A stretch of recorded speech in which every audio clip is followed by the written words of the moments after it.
Minha amiga, meu amigo, o blog da cidadania está chegando ao 500 mil de inscritos. Falta muito pouco, apenas 3.000. Ajude-nos a chegar lá, se inscrevendo no canal, deixando seu like e compartilhando os nossos vídeos. A democracia agradece e nós também. Bom dia, senhoras e senhores. Hoje é 29 de outubro de 2023. São 8 horas da manhã. E na Argentina, a mulherada vai fazer com o Bolsonaro de lá a mesma coisa que fez com o Bolsonaro daqui. Elas são maioria na Argentina e devem decidir o segundo turno. As argentinas repetem as brasileiras e espanholas na rejeição à extrema-direita, e campanha de Sérgio Massa tenta capitalizar o sentimento antes da votação. Os candidatos que disputarão o segundo turno da eleição presidencial argentina em 19 de novembro, o peronista Sérgio Massa e o ultradireitista Javier Milei, têm em comum a alta rejeição. De acordo com a pesquisa da Universidade de San Andrés, pouco antes do primeiro turno, de 68% e 53%, respectivamente, e para Milei o desafio é ampliar de forma expressiva seu apoio entre as mulheres. Elas resistem ao estilo intempestivo do candidato, a símbolos de sua campanha como a serra elétrica e a propostas como a defesa do porte de armas. Já o ministro da Economia tem dificuldade de cativar as novas gerações de eleitores que, sobretudo no interior, apontam analistas, construíram conexão emocional com Milei.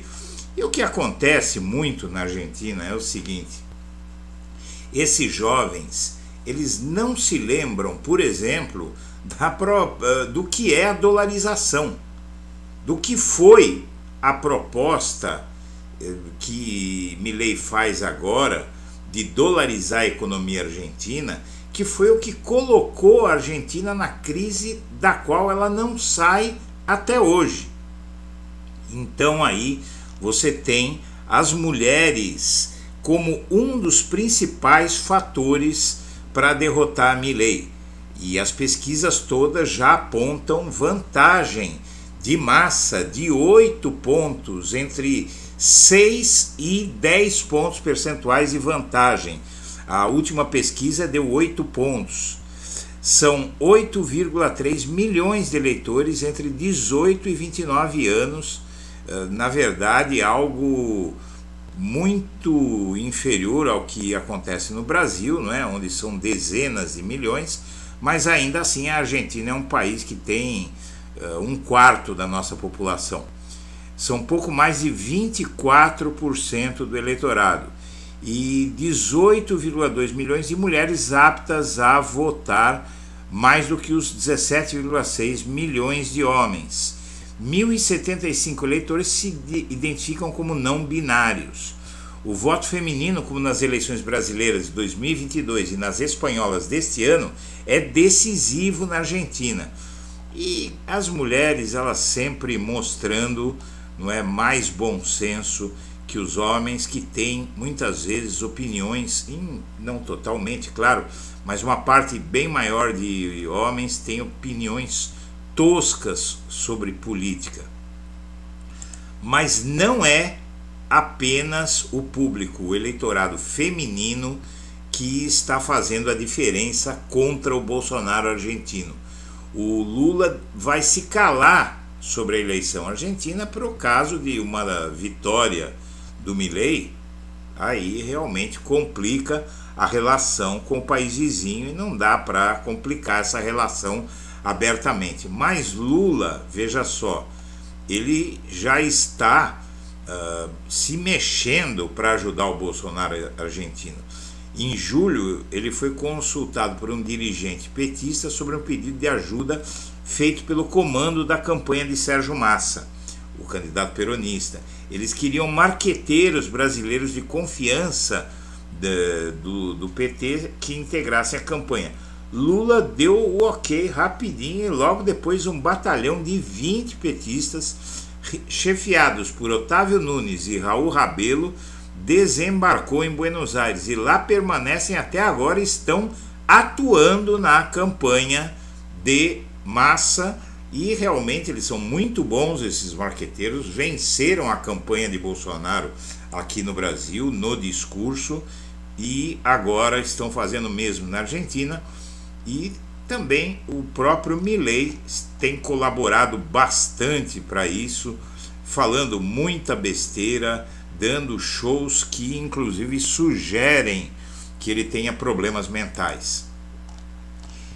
E a derrota na indicação à Defensoria Pública da União no Senado pelo governo Lula, o nome indicado pelo governo Lula foi rejeitado, tem um componente muito interessante. Tem muita gente que está temendo, por exemplo, a votação de Flávio Dino no Senado para quando foi indicado pelo Lula para o STF, por conta da derrota nesse caso da DPU.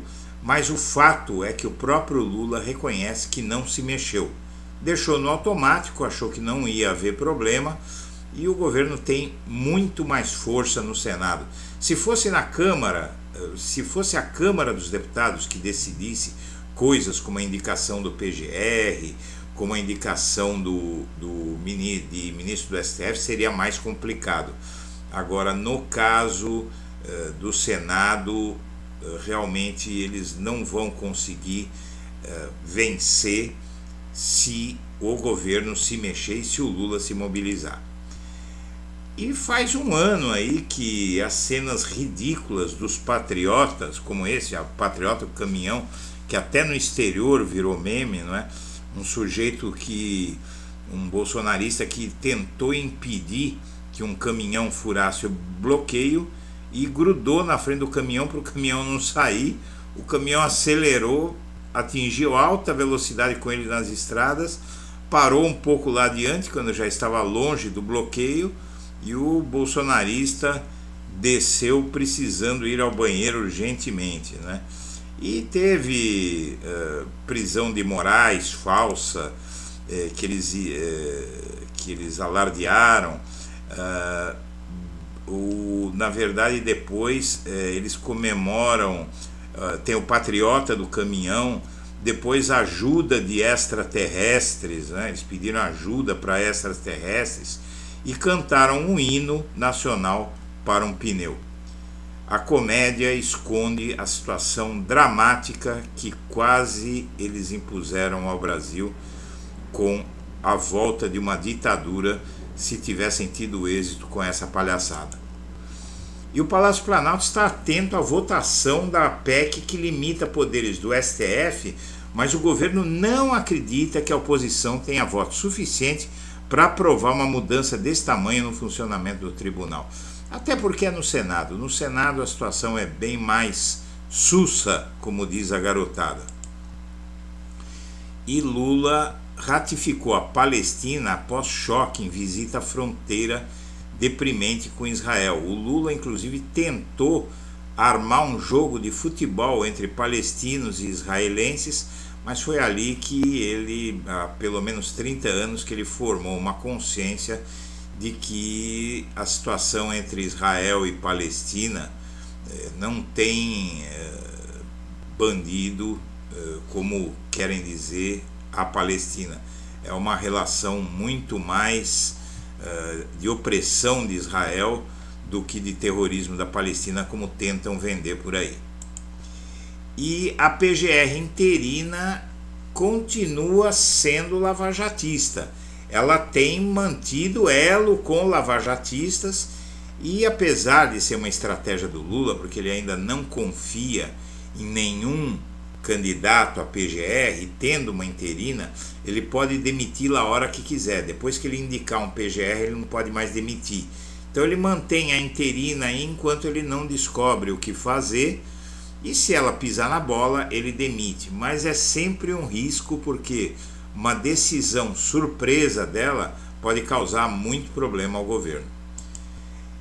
E aliados tentam convencer Lula a fazer um balanço ministerial, ou seja, querem que ele faça uma reforma ministerial, e aí iriam rodar o ministro da Educação e o ministro da Casa Civil. né? Mas pressionar o Lula é uma viagem sem volta. E a reação à fala de Lula na questão do déficit público é uma hipocrisia por uma razão super simples. Eu vou resumir para você um artigo do Reinaldo Azevedo que ele lembra uma coisa, como sempre ele é muito inteligente, ele lembra uma coisa que precisava ser lembrada. Estão fazendo todo esse escândalo porque o Lula falou que 0,05 de déficit no PIB, ou 0,25, não seria nada. E, na verdade, todos os que estão escandalizados com essa fala sempre defenderam que déficit zero é impossível. E foi exatamente o que o Lula disse, estão fazendo todo esse escarcéu. E, por fim, o marido da ex-ministra do Turismo, Vaguinho, ele está com medo de ser morto pelas milícias no Rio e pediu apoio a Lula. Senhoras e senhores, eu agradeço a atenção e deixo meu melhor abraço para todo mundo.